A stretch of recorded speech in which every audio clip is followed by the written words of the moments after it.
Bueno, ahora vamos a ver el repaso de los puentes de hidrógeno. Son un caso particular de las fuerzas de Van der Waals.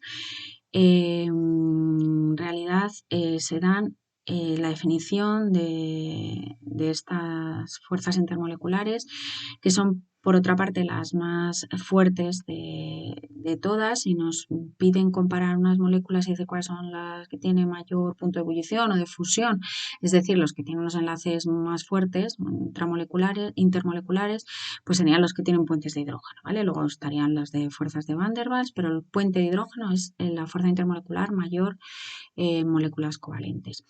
Los puentes de hidrógeno, por definición, se dan entre moléculas en las cuales haya enlaces entre hidrógeno con o bien oxígeno, o bien flúor, o bien nitrógeno. Es decir, enlaces entre dos átomos con mucha diferencia de electronegatividad, es decir, hidrógeno con oxígeno o con flúor o con nitrógeno. Estos átomos, si os fijáis, el oxígeno, el flúor y el nitrógeno son los átomos más electronegativos y más pequeños que hay en el sistema periódico. Por eso hay tanta diferencia entre hidrógeno, oxígeno, flúor y nitrógeno, ¿vale?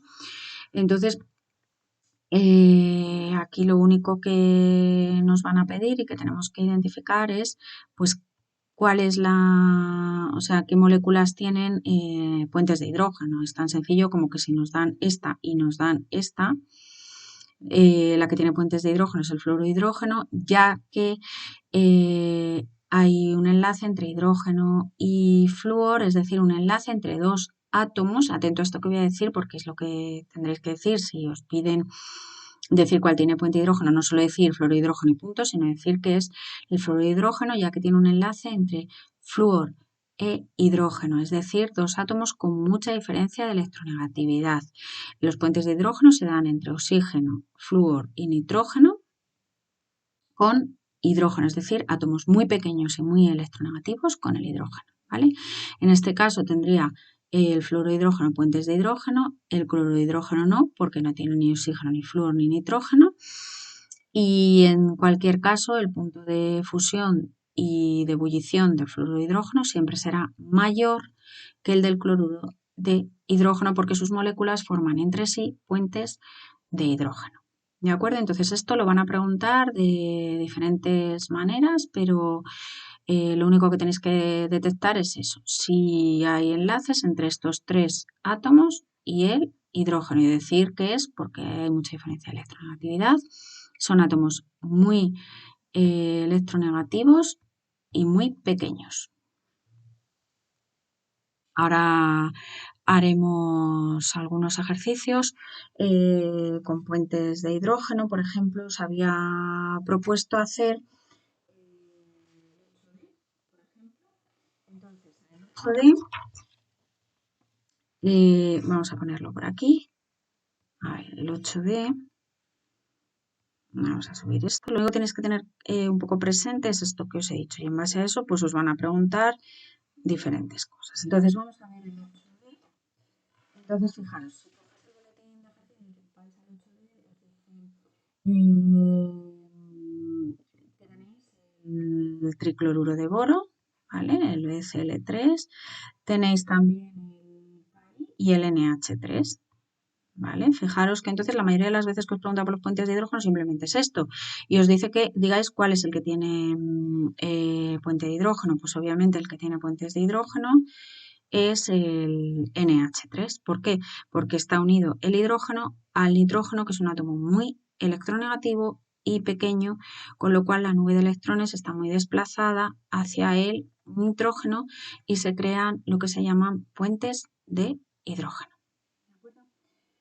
Por ejemplo, otro ejercicio en el que nos preguntan por hidrógeno sería el 15D, ¿vale? Entonces, vamos a subir esto y vamos a ver el 15D. Si cogéis el 15D, ¿qué ocurre aquí? Os dice, justifica si el NH3 puede formar enlace de hidrógeno. Pues otra vez lo mismo. Os dicen que si el NH3 forma enlace de hidrógeno, vosotros diríais lo mismo. Efectivamente, el NH3 forma puentes de hidrógeno porque está unido el nitrógeno al hidrógeno, con lo cual la nube electrónica está muy desplazada hacia el nitrógeno, ya que es muy electronegativo y muy pequeño. Se forman cargas parciales negativas y positivas que hace que se unan las moléculas entre sí por atracción electrostática muy fuerte llamada puentes de hidrógeno. Otro ejemplo de puentes de hidrógeno, por ejemplo, sería el 22C. ¿Vale? Entonces, por ejemplo, en el 22C,